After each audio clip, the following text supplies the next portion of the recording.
Hi, everyone, and welcome back to our usual Sunday talk within the Nine Sided Circle. I'm sorry we missed you last week. We were taking a little break. We're back in action now. I am one of your two hosts, Nor Kyle.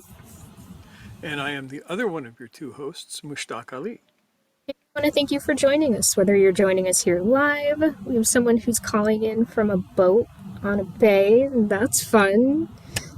Shout out to Jonathan. And everyone else is joining us from home. If you're watching this on the replay on YouTube, welcome. You are with us in spirit as we hang out together now, and we'll be with you when you get to watch on the replay. So, we have an interesting, as always, we have an interesting topic tonight, but we got to do that spiel that we all know and love so much. All right, hang on to your hats, folks, because I am going to ask you to please consider subscribing to this channel because we like you and we want you to be on this channel and we will bribe you to do so. And the bribe this week is if you subscribe this week and you ask it of us, we will try and address a topic of your choice. So there you go. Subscribe to the channel and then comment on this video. This is the topic that I would like to hear about. And if it's something that we know about, we will talk about it. Now, the only caveat is if you ask us to talk about something that we don't know about, we won't be able to because it would come across as incredibly stupid and we struggle enough already. So, and Yeah. we would like for you to like our video.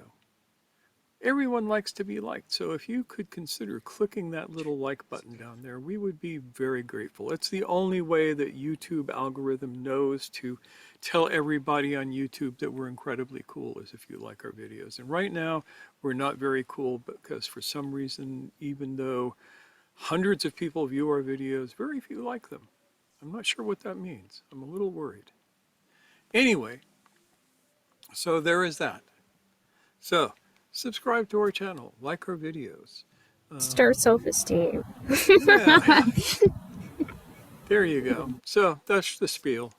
Thank you, Much Talk. Okay, so this evening we are going to have a little story, and this is a story about a Sufi Shaykh and an old woman, and then commentary discussion in response to this story.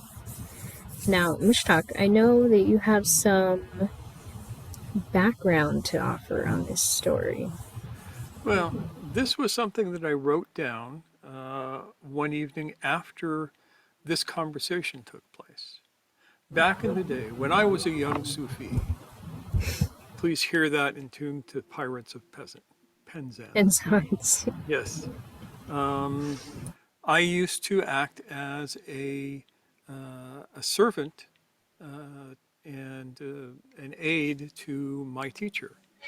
And he would go places and I would go with him. And sometimes I would bring other dervishes along to act as the people who took care of him so that he didn't have to think about the mundane stuff while we were doing important things. And so as happens when one does this, and this was at a particular symposium where all of these different Sufi groups showed up. So there were all of these great sheikhs. And they were, I mean, each one was a bigger sheikh than the other. The turbans were like, they were humongous. I mean, there were some turbans that couldn't even fit through the doorway. It was bad. You had to kind of sidle them in sideways with their heads tipped just to get them in the room. And so there was that. And they each of these great teachers, and they were all great teachers, would talk about very interesting and profound things. But they all had servants, such as myself. And we would get together after these big events and talk amongst ourselves. And as one does, these were often talks to see who actually knew anything. It's like more Sufi than thou is how I used to think of it sometimes. It was great fun. And so a lot of these took the form of sitting around and offering a story or a line from a poem and then expounding on it. And so this conversation um, came out in this way at this time, which was 25 years ago, something like that. I mean, long time ago. Um, so that's the background. Anything to add, Noor?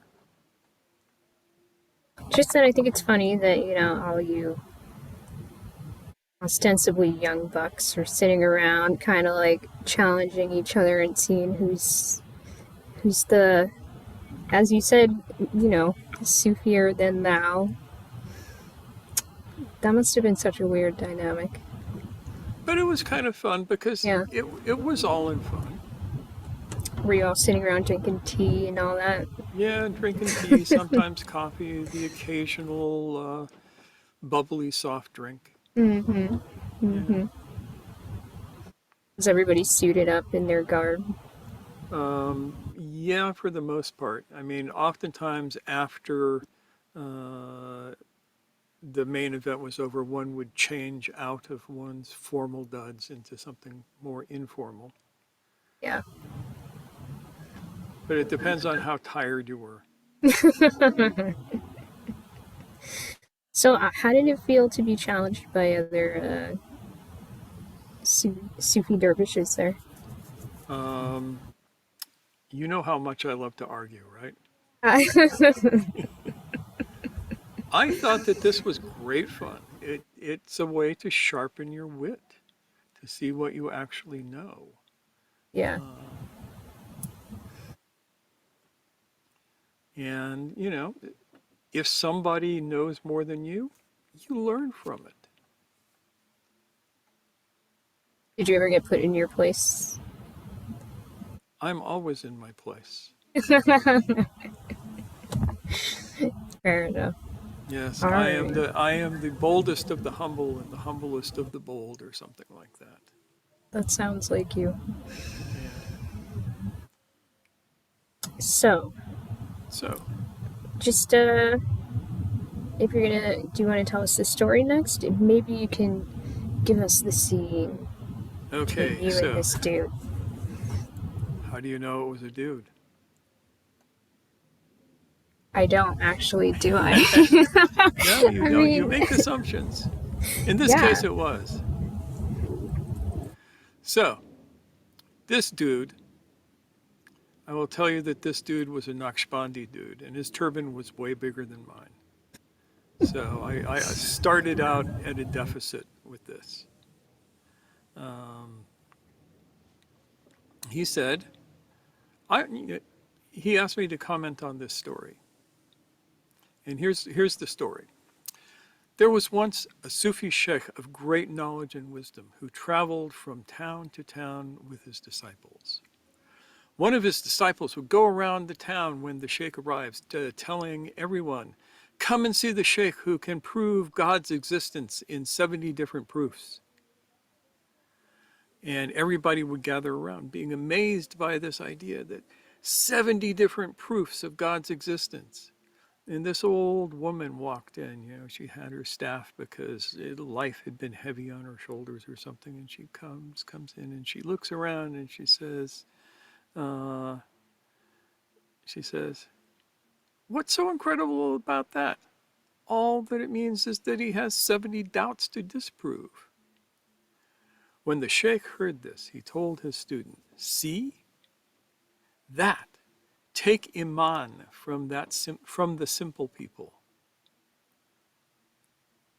Now, iman means like faith, that simple, that pure knowingness of how the universe is arranged. And then my friend, because he was my friend, uh, don't think that this was any kind of hostile. This was fun for everybody. This was challenging. This was better than watching TV in a hotel room. So he said, Islam is simple. In the end, everything is. It's our need to articulate that gives an illusion of complexity. We don't need a number to prove anything, and the one who does has doubts, severe ones at that. You don't need proof, or you don't need proofs to give you certainty, yaqeen. Love is for the sake of love. So that was his story and his comment on it. To which, in my youth and impetuosity, I replied, now here is an interesting story, but not for obvious reasons. There are a few questions that should perhaps be asked if this story is to be understood. First, what makes us think that this great sheikh actually knew anything all? He did, after all, have a student go around town saying, come and see the sheikh who can prove God's existence in 70 different proofs. Anyone who permits a student to do that might in fact be a complete boob, rather than anyone who really knows anything.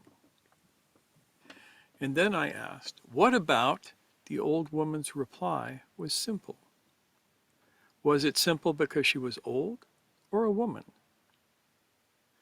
And I let everybody sit with that. And there was some humming and hawing. And my intention was to get everybody to consider their assumptions about this story. Because when people hear stories, they have different assumptions that they unconsciously make. Usually when you say somebody's a sheikh, you assume that he actually knows something. But until we can examine our unconscious assumptions, we don't get to the truth. And then I said, now, here is the truth. And I have to admit my tongue was completely stuck in my cheek as I said that. The sheikh was in fact an impostor who had no clue that he was a fake, who was just feeding his ego, standing there in his big turban and his followers and his proofs. The old woman was in fact the qutub of her time. Qutub means pole. Full title is Qutub al-Zaman, the pole of the time, the person through which the divine presence flows out into the world. And what she said to him was an attempt to awaken him from his fantasies about himself. That he called her simple shows that he doesn't yet get it. His own answer to her statement was a condescension to keep himself and his followers from seeing the truth about themselves.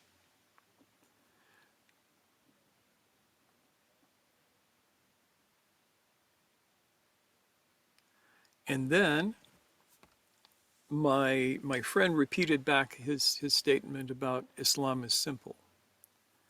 Yeah, in the end, everything is simple. It's our need to articulate that gives us the illusion of complexity. That was his reminder of that. And I replied, you miss the fact that simple does not mean easy. Any halfway decent programmer will tell you that simple is the most difficult, the most complex thing to achieve. A clod will hack together a program with 1,000 lines of code.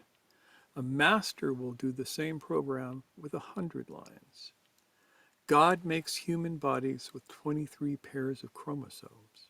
Simple, yes? Now you say we don't need a number to prove anything, and one who does has doubts. And I ask you, are you omniscient? That you know that everyone else, what everyone else needs, has needed, will need? If not, then you can only speak with any certainty about yourself. Judging from the number of different kinds of bugs that there are, I expect that God likes diversity. So I deem it possible that he has both put people on paths where they need numbers and provide the numbers for them. And that was the end of the discourse. What do we learn from this, if anything, other than people talk too much?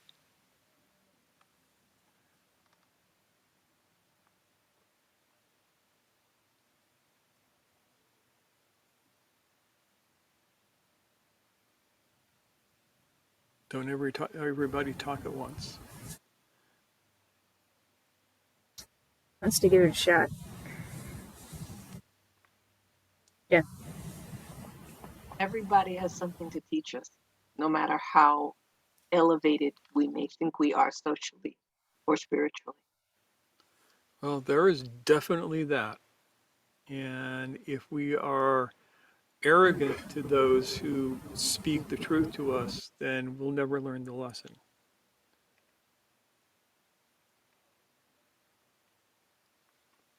Slavia. How about you, David? What's coming up for you? We may assume strangers know less than they may actually do. So it seems like the old woman was a stranger. Yeah, she definitely was something of a stranger. And yeah, we make that mistake a lot. You all know the story of Mullah Nasruddin being invited to dinner with the emperor, right? Nope, not everybody does. Okay, so Mullah Nasruddin is invited to dinner with the emperor, with the Shah. And so he comes and he's dressed in his patched, ragged robes. And the steward sees him and he places him at the very end of the furthest table from the emperor and, back in a corner behind a pillar where nobody can see him. The next week, he's invited again. And this time he comes resplendent in these beautiful robes, cloth of gold with diamonds and rubies and emeralds and jewels and big old humongous turban. Big turbans are a thing or a theme today. You got to watch out for them big turbans. And the steward sees him and he places him right at the right hand of the Shah. And Mullah's sitting there and he picks up some food and starts rubbing it on his clothes. And he does it again. And the Shah leans over and goes, Mullah, what are you doing? And the Mullah says, well, obviously, I am not sitting here because of me. I'm sitting here because of my robes. So I figured I would feed them first.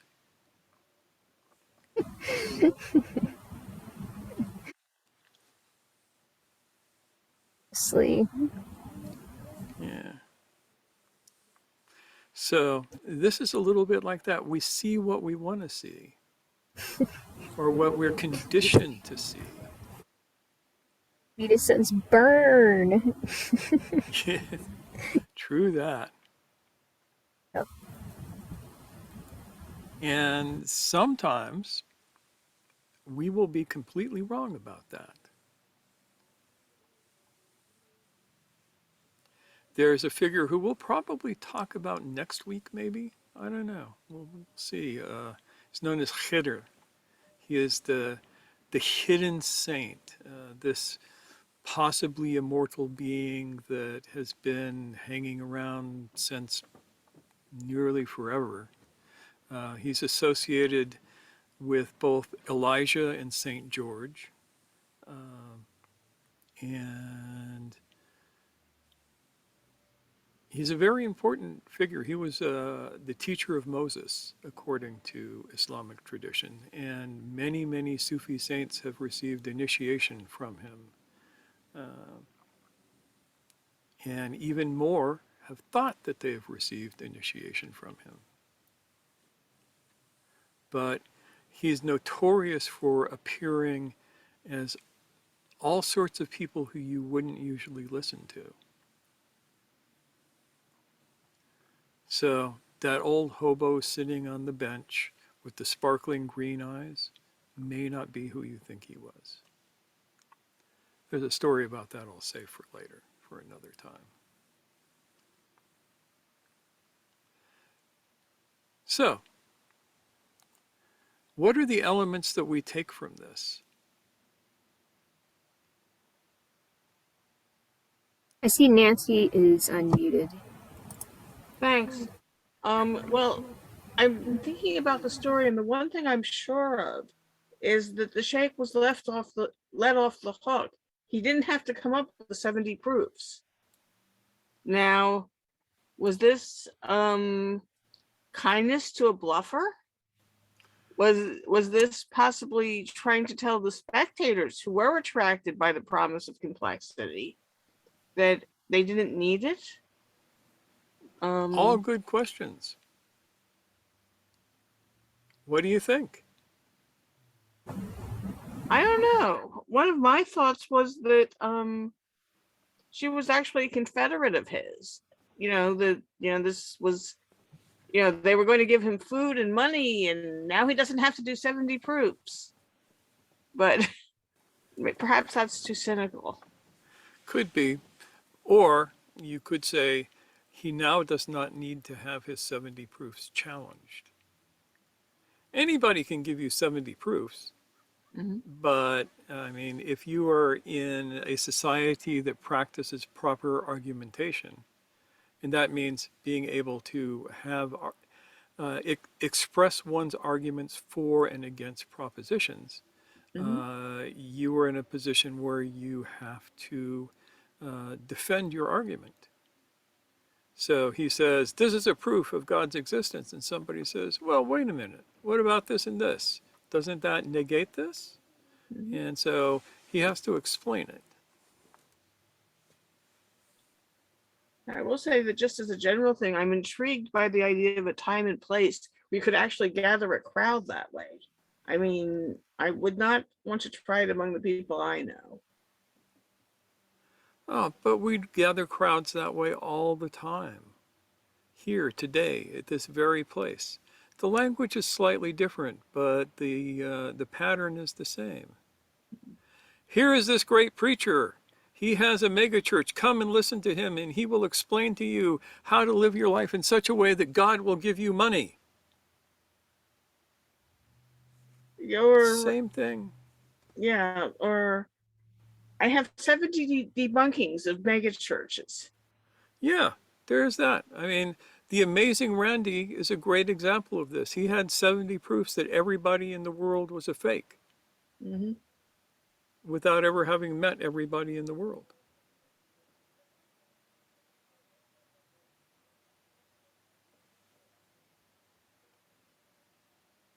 Now, don't get me wrong, I really like the amazing Randy for a lot of the things he did, but he drank his own Kool-Aid too, and we have to remember that.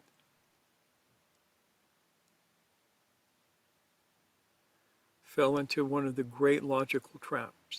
This guy is a fake, and this guy is a fake, and this guy is a fake. Therefore, all people like this are fakes, which is a failure of inductive logic.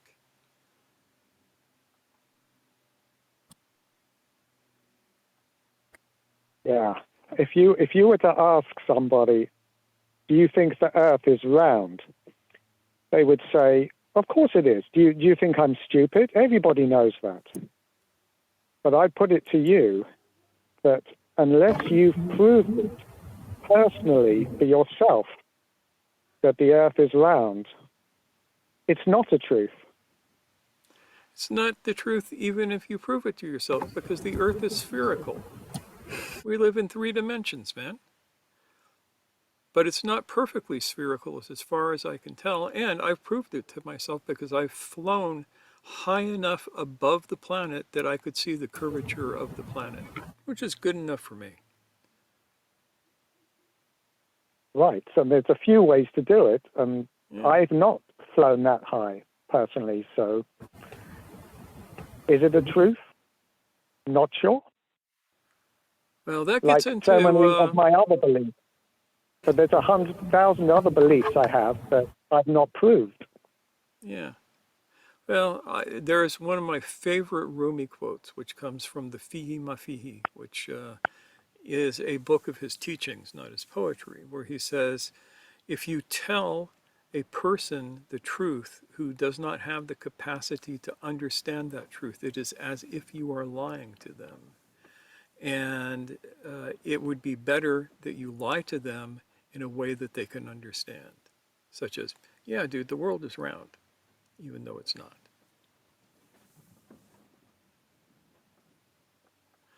You know, we make all sorts of assumptions. You ask somebody which way is up, and they'll point like this. But that's not up, that's out, that's away from. I mean, to have an up, you have to have some place that's a down. Some people would say, oh, you point north and you're pointing up. Who says that that's up? The universe is too big to know where the edges are. We only think in those terms because we live on a three-dimensional moving plane where we think of up, down, forwards, back, right, left, you know, the six axes of motion. But that's out. That's in.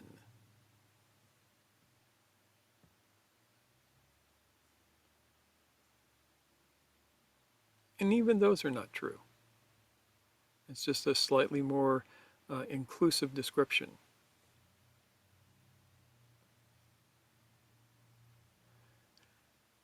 One of my teachers once asked me, where is the center of the universe? And the answer was obviously right where I'm sitting now.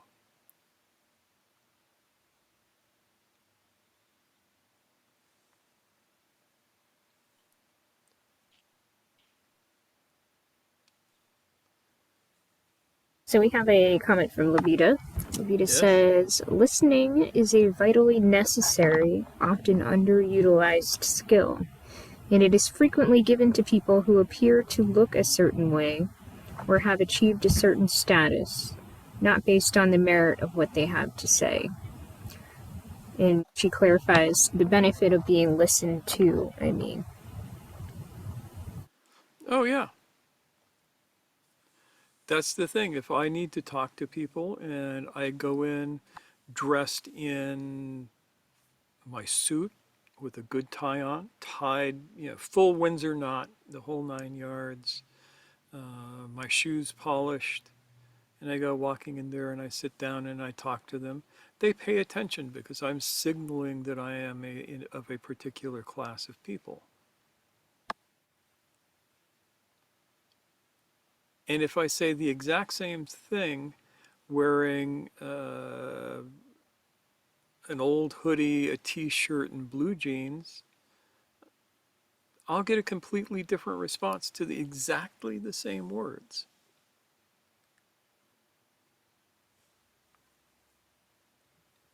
Yep. What a strange thing. For things you can't change, you know, that makes it all the more complicated. Yeah.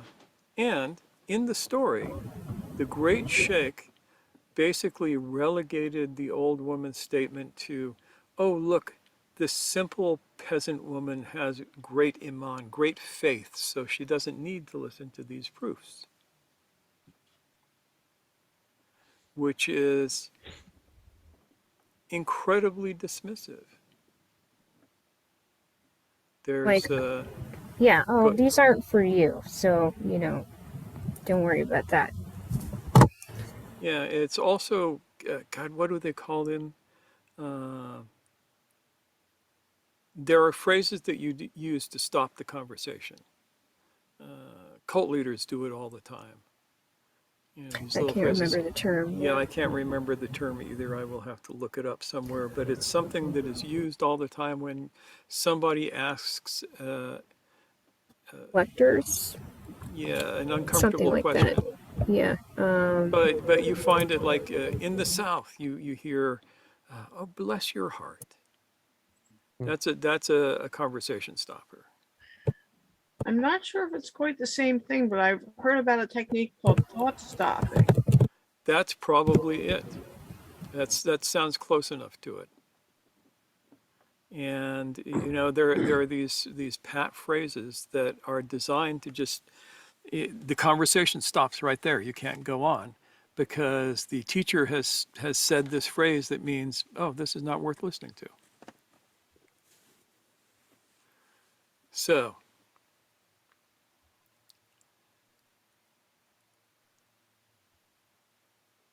also it suggests that the teacher did not understand what iman is. And this is the secret part of this talk. This is the part that we didn't advertise, which you guys get because you've been listening this whole time. And so we're going to tell you about some of that. And for that, I'm going to throw up a graphic real quick. And that graphic will be this. And yes, Levita, those phrases are used to silence Yeah. the conversation, yeah. So here we have a strange esoteric diagram that means not really much anything. I put the stuff in the center because it looked too empty, and I figured, oh, that'll look cool. It'll be mysterious. People will wonder about it. So you have three words: Islam, Iman, and Ihsan. These are three Arabic words, and they have very specific meanings. Yes. And So, you will notice that this is set up for affirming, denying, and reconciling forces. We'll talk about which is which.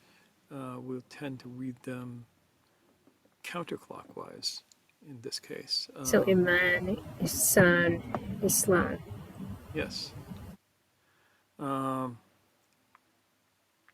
So, Iman is what we've been talking about, the idea of faith. Faith in the sense of knowing that it's all in the flow, knowing that everything is connected as it is. It's not belief in the sense of you think something is true without evidence. Faith is hard to describe because we don't have words for it. Yeah, it's kind of a recognition, an Yeah. acceptance of the truth in a way. And like, Yeah. capital truth, divine unity. It's got this kind of just, this kind of password taking in of just observing and witnessing, recognition, acceptance, contemplation. In a way, it's got a vibe of discernment as well. Yes. Now, Ihsan, whereas Iman is passive, Ihsan is active. Ihsan is, it's a word that can mean beauty,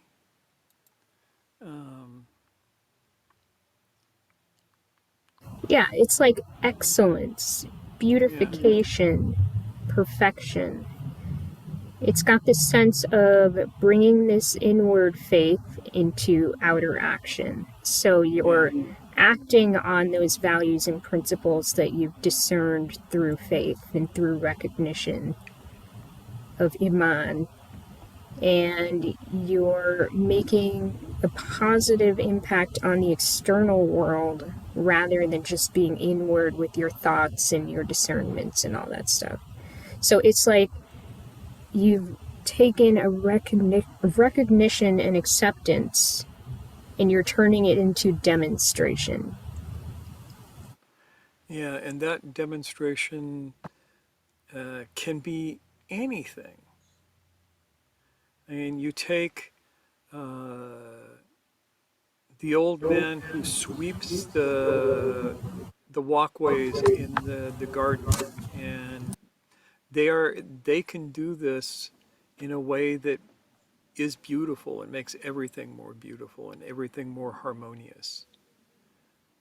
But this goes as far as living a life that enhances the truth rather than detracts from it.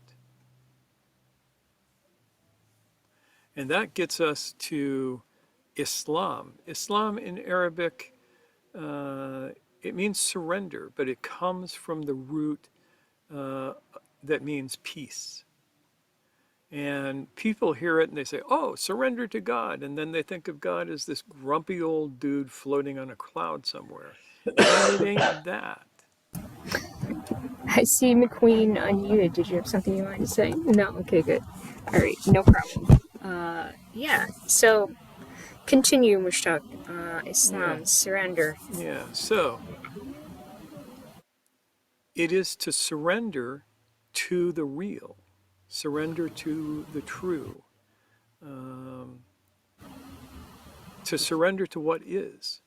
My favorite meditation is allow everything to be as it already is, which is a form of Islam. It's a form of surrender to the moment instead of resisting the moment. That surrender gives you your iman. That iman informs your ihsan, your acting in the world. And your acting in the world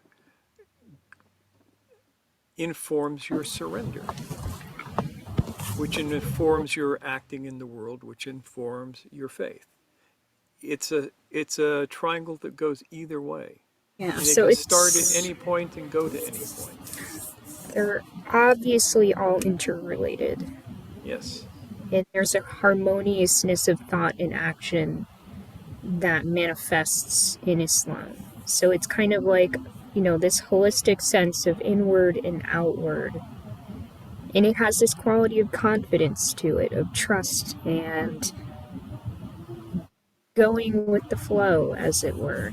But in a way that isn't you checking out. You're aware of what's happening, you're a participant in it. It's an awakeness to the subtleties between both recognition and demonstration. So that's, to me, one of the messages that the old woman was giving the Shaykh in the story was, you are out of this particular flow.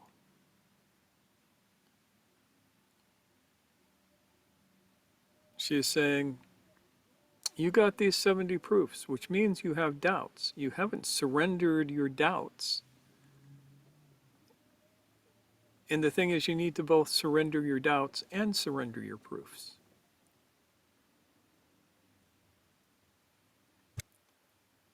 Scary. Yeah. I mean, I've had people say to me, prove that God exists. And either they'll get a lecture on scientific proofs and and the impossibility of proving or disproving the existence of God, because God is not falsifiable. If I'm in a good mood, they get that. If I'm not in a good mood, it's like, why? Yeah, I mean that's the thing, right? Once Islam is able to emerge, I guess, that's when it has this quality of ease to it, because you're just being with everything as it already is. Yep. So you don't have to get lost in the proving or disproving. Yeah, that upsets a lot of people, but it is in fact the case.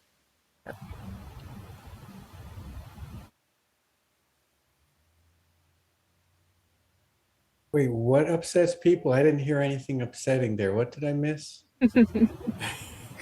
You were asleep when we were talking about that part.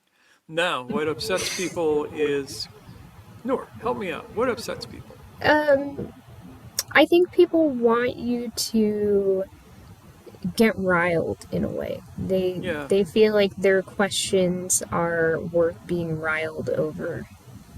And yeah, if or you they want don't you to play their respond in that game. way, yeah, it's like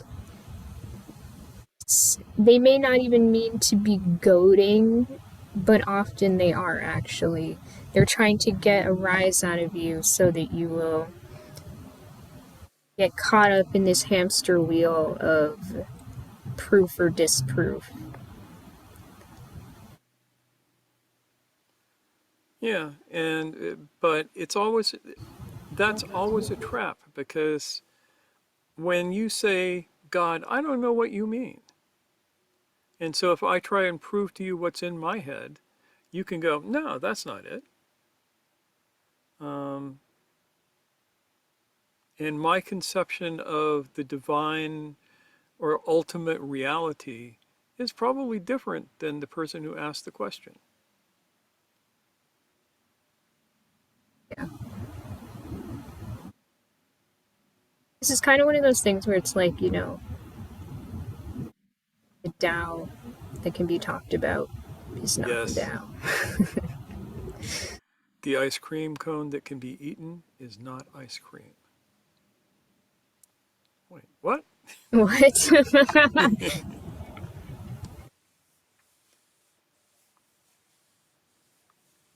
But that gets askers frustrated, right? Because then they're like, this is bullshit. What kind of fantasy land are you living in? Yeah, a fantasy land where I don't need to answer their questions. So Levita says, if you believe, no proof is necessary. If you don't believe, no proof is sufficient. Yeah. Yeah. Now, again, I would say if you actually have faith, no proof is necessary.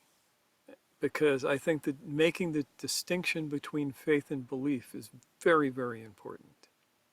To me, and this is not universal, but to me, belief is acting as if something is true without any evidence.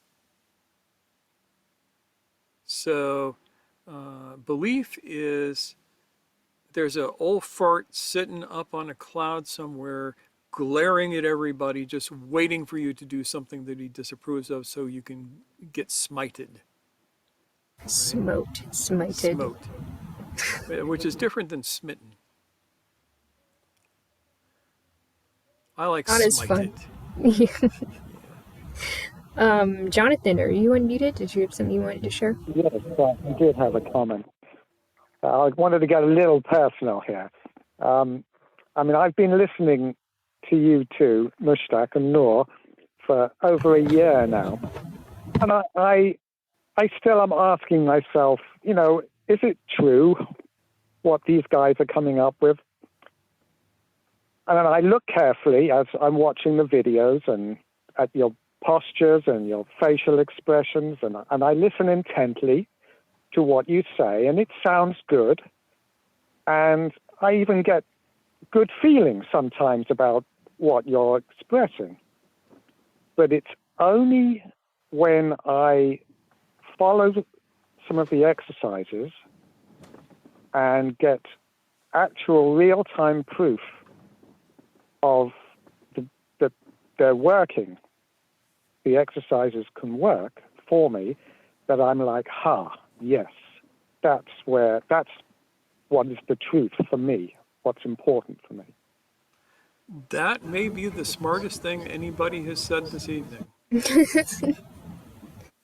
I mean, because really, that's like, what's that, Jonathan?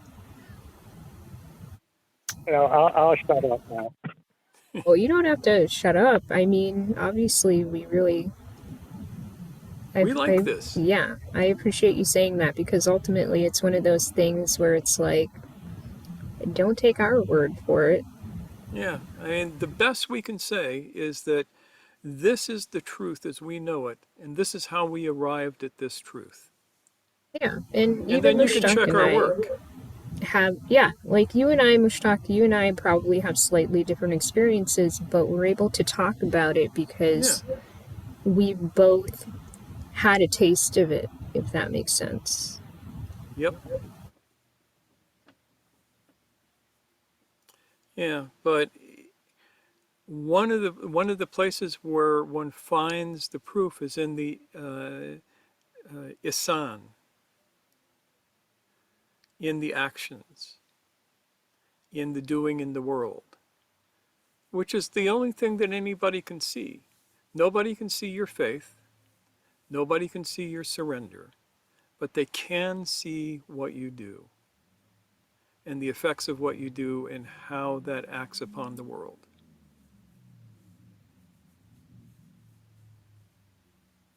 Does it have a positive impact on people? A positive impact on your environment, on your own body and well-being?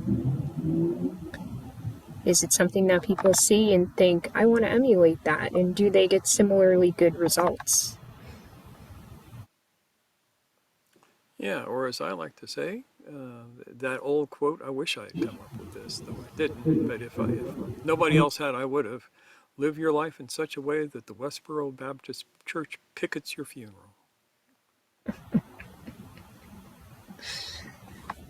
Not many of them left to picket our funerals, but very inspiring nonetheless.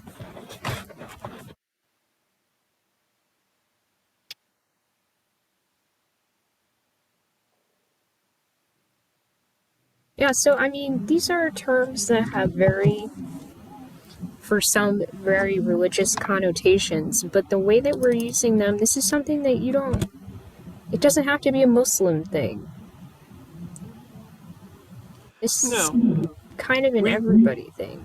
yeah, we use Arabic because that is the language, that is the technical language of what we do. Yes, yeah. But these are not things that, it's the problem with saying Islam is people think, oh, Islam, the religion. Yeah, And this is, no, not that. This is the act of surrender to the real. which is why I bring that up, because I really want people to get a clear sense that we are talking about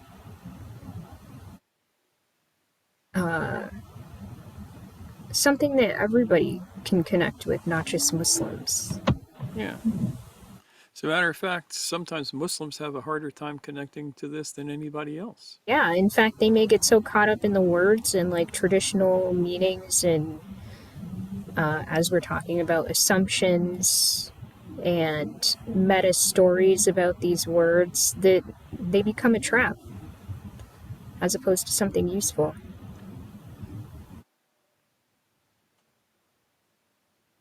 The Queen. Train driving by. I hope you don't hear it. No, actually, So I don't hear anything. the story, it bothered me with clashes from beginning to end, but I'll avoid that because it's too late, irrelevant now anyway. This thing about the triangle and Islam, and that's interesting stuff. And it's the secret nugget from this meeting. I'd like to hear you say more about at least the two in the bottom, because these are the core things and they're deeper than the two sentences that you gave us. I mean, they're sweet little sentences, but there's a lot you could dig into in that triangle. I want to hear more about that.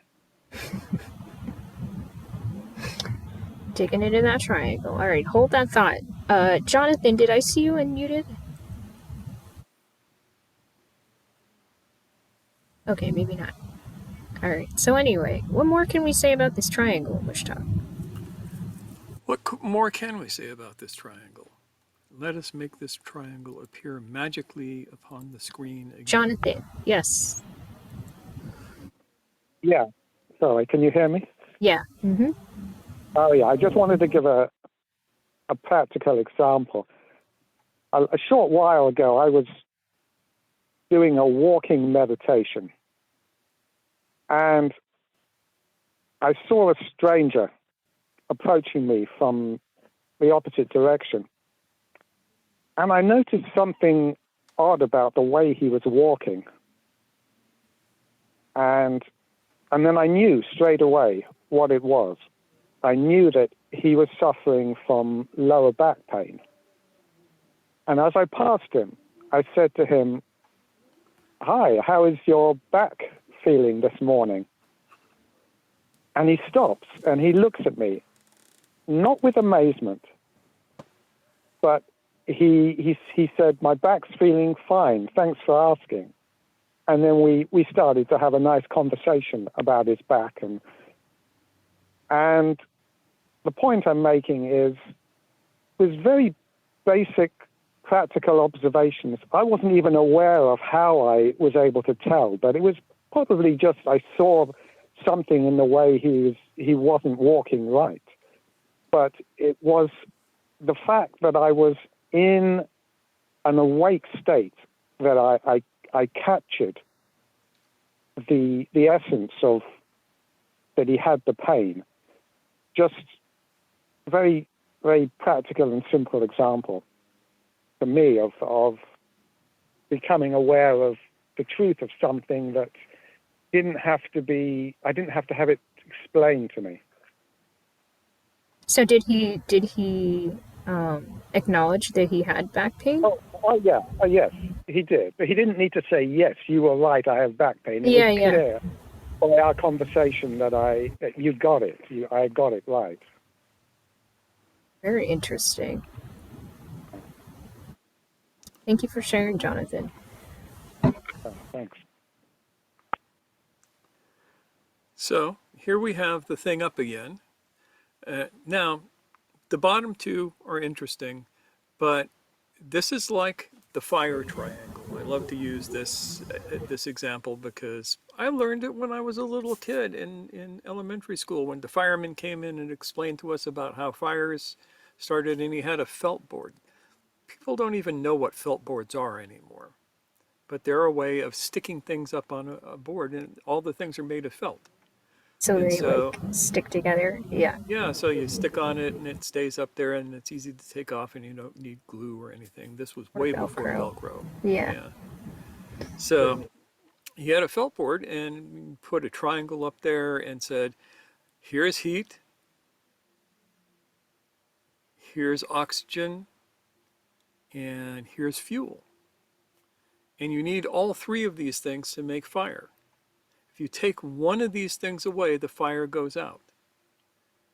And that explanation was so elegant to understand. Yeah, this is how fire works. It has to have all three. And it was like my first introduction to triads. Uh, you know, heat, fuel, oxygen. And it's like, this is a triad like that. If you take one of these away, the other two don't work. They have to all three exist simultaneously. And then they can bounce off of each other. So we start with the passive, which is the iman. Iman is the groundedness in knowing that the universe is acting in its proper way, that the flow of the universe is going along on a universal level, and that we all get to participate in it. So this is kind of a yin principle. This is sort of a yin principle. And the Isan is the actively adding to the beauty and coherence is important here, of the planet through your actions. So what you do in the world affects the world, and it can make the world more random and moving towards a steady state of entropy, or it can move the world towards a more coherent state of syntropy. It It's can like be more beautiful or less beautiful. So you have a pile of junk. You can take that pile of junk and you can go and throw it by the side of the road somewhere. You've just added to the entropy of the world. The heat death of the universe has been helped along a little bit by your pile of junk. Or you could take that pile of junk and look at it and move it around and add pieces one to another until you create this wonderful sculpture that you then set in your front yard for everybody to walk by and marvel on and smile at. Same substance, two different actions. And what motivates your action is your iman. Your iman informs the actions that you do in the world. And the only thing that we can see are the actions. Let me restate that yet again. We cannot see your faith. We cannot see your surrender. We can only see your actions as the product of that. So in the fire triangle, what you're seeing is the flame, but you're not seeing the elements that go into making the flame. You don't see the oxygen, right? You might see the fuel. Maybe you don't. You might feel the heat. Maybe you're far enough away that you don't. So we don't see another person's faith. We don't see their iman, and we don't see their surrender. but it manifests in a particular way. And the surrender in all of it is the most important. Yeah. When I say the ultimate thing to do is to uh, accept that everything is exactly as it should be, as it already is a hard thing to do. And to allow it to be that, literally to allow things to be as they already are when you would like them to be different in some way or another, takes you out of that state of Islam. When you do that, it shakes your faith. When your faith is shook, Shaken. shaked, then your actions in the world are not in harmony with your surrender. They become in harmony with your lack of surrender. And it all sucks. And everything goes to hell in a handbasket.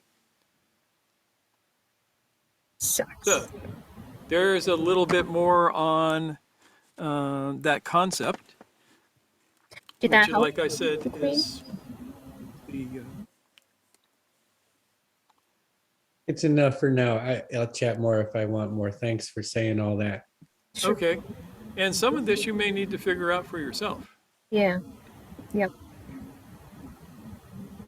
because we can only tell you how it works for us sometimes, if we pay enough attention and know. But I suspect that everybody's going to be slightly different. So that's what I got for tonight. Yeah. I mean, one example of how I thought about it was that Iman kind of, if we want to be a bit more traditional about it, I was thinking of it kind of as like the inward embodiment of the 99 names. Whereas Ihsan becomes like the outward embodiment of the 99 names. And then, Yep. of course, you need to have those both together if you want to have, as you mentioned, coherence.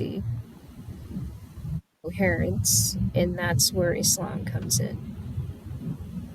Where Yes, you have indeed you do. this harmoniousness between what's going on inside and what's going on without.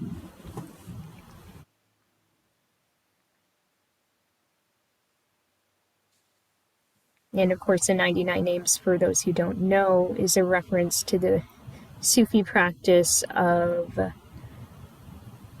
invoking different qualities of God.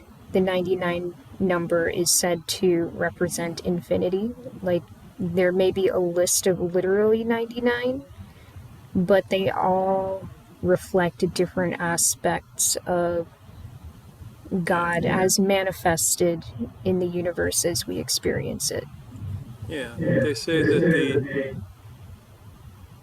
the there's a weird echo in here. Might be me and you. Could be you. It could be. They say that the 99 names represent the attributes of the divine reality. And the attributes are actually infinite.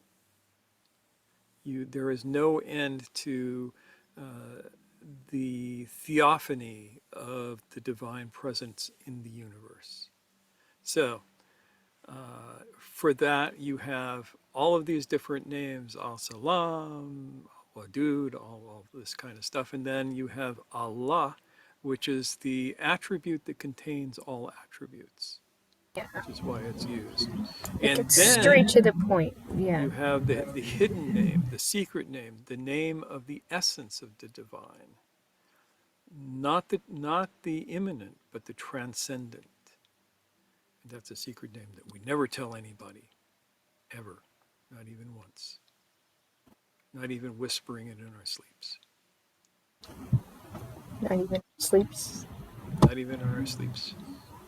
But I happen to know that if you send 1995 to the right address, they will send you back the secret name. But I don't know what the address is. Damn it. You're weird, and I love you, so it's good. Keep bumping my head. So I hope that clarifies what I mean by the 99 names loosely. Yeah, good.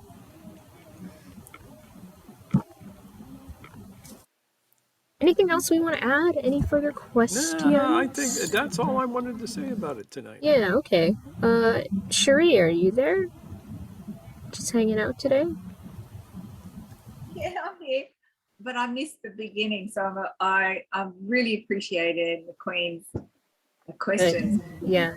Here, a little bit more fulsome understanding, and it was my thought, and it might not be related to this. It was just about poor design, the poor design of anything, and just letting things go along, and no one's speaking up and saying that's a really bad design, or that's a really bad way of doing something. You just wake up and just say something, and that's the truth of it. You know, that if something doesn't work out, then why isn't anybody saying anything? Say something. It's good for Yeah. you. Yes. The courage to take action. Could be completely wrong. That's why I'm saying this, because I don't know if it's right. Just something that occurred to me. Good. I'm glad you made it, Cherie. Yeah. Does anyone else have anything they want to share before we wrap up? Nope. Good. Nope. All right. So, thumbs up, everybody. All right, let me switch everything over to Brady Bunch mode. And I will say that if you want to know more about how to figure all of this crazy stuff out, listen to our video on the Sufi way of reading sacred texts, which also has to do with listening to sacred stories. And I will put a link to that video somewhere up here.